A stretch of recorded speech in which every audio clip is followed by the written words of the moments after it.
You want to know what's crazy? We did everything right. We went to school, we got good grades, we were told to work hard, and in return, we'd be fine. We'd buy a house, start a family, live comfortably. That was the deal, right? Yeah, that deal is dead. The average age of a first-time home buyer is now 40 years old. 40! Our parents were buying houses in their 20s, and we're being told to just work harder? Something is seriously wrong. Wages haven't kept up with inflation for decades. But productivity? It's gone up massively. So we're working more and getting less. Companies are making record profits while laying off thousands of workers just to boost stock prices. Think about that for a second.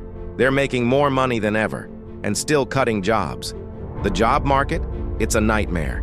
You need a degree, years of experience, multiple interviews for an entry-level job, and after all that, you might not even hear back.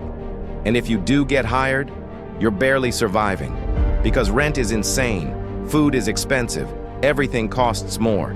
So tell me, how are we supposed to get ahead? Let's talk about housing, because this is where it gets ridiculous. The average home costs over $500,000, but the average household income?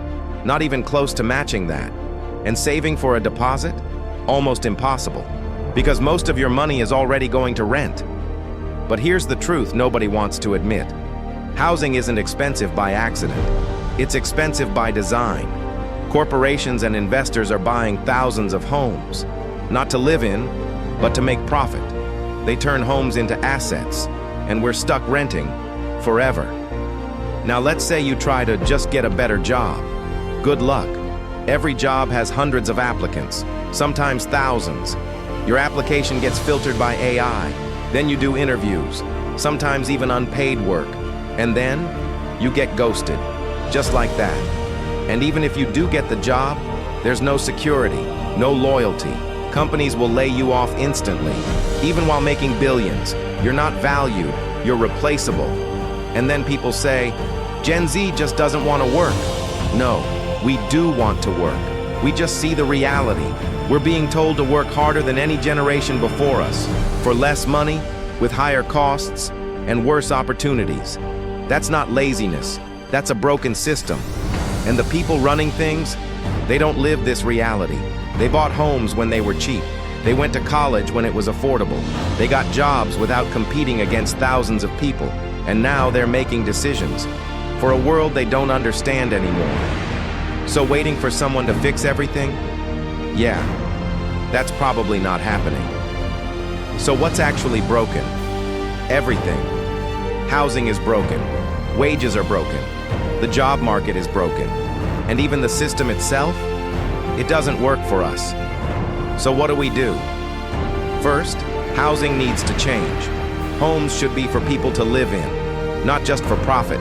We need more housing, more affordable options, and fewer corporations owning everything. Second, wages need to catch up. If companies are making more money, workers should too. It's that simple. Third, corporations need accountability. If you're making billions, you shouldn't be laying people off just to increase profits. That shouldn't be normal. And fourth, we need a system that actually represents people, because right now, it doesn't feel like it does. Let's talk about voting for a second, because this matters. If people don't vote, nothing changes. But the system isn't even built to make it easy. Voting should be simple, accessible, fair, because right now, not everyone has equal power, and that's a problem. Now let's talk about education, because this is a big one. We were told, go to college and you'll succeed. But now, millions of people are in debt. Before they even start their lives, student debt is over $1.8 trillion. That's insane. And here's the thing. Other countries have already figured this out. Free college, affordable education, better systems. So why don't we? Because education has become a business, not an opportunity. And then there's workers.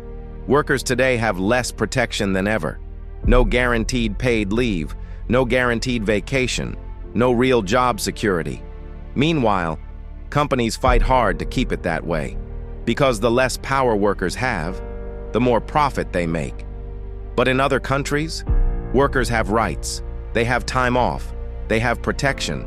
So again, this isn't impossible. It's just not being done. So yeah, everything feels broken. And honestly, it is. But here's the real question. What are you going to do about it? Because complaining online won't fix it. Ignoring it won't fix it. Waiting won't fix it. Change only happens when people actually do something. Start small. Pay attention. Stay informed. Talk about these issues. Because the more people understand what's happening, the harder it is to ignore. This isn't about politics. It's about reality. If you feel like something is off, you're not crazy. You're just paying attention. And this is just the beginning. If you want real conversations like this, stick around, because we're going to be talking about this a lot more. We're just getting started.